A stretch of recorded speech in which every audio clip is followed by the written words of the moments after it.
Hi guys, my name is Tabitha. Today I wanted to tell you my thoughts on these magnesium gummies. Now I got one of each of their flavors, so there are 4 options. There is strawberry, blueberry, orange, and raspberry. My personal favorites so far are the strawberry and blueberry, but they all taste really, really good.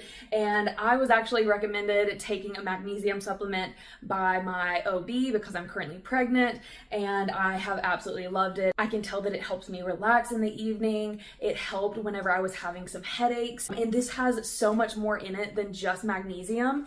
Each one also provides you with some calcium, potassium, vitamin D, vitamin B6, CoQ10, and black pepper. So I have previously had preeclampsia in my first pregnancy, so I also love these for the benefits that they can provide me for possibly preventing that in my current pregnancy. So these are really wonderful, and I love that they don't have any artificial colorings in it. That is a huge deal for me. And even the main sweetener in this doubles as a probiotic. So truly, these are wonderful. They taste incredible. The serving size is 2 a day. Each bottle contains 60 gummies, so each bottle will last a month. Plus, these do not contain any kind of gelatin or anything, so they would be a great option if you follow a vegan diet. If you are looking for a wonderful, easy to take magnesium supplement that also has some other wonderful vitamins and minerals, this is going to be a wonderful option. I would definitely give these a try.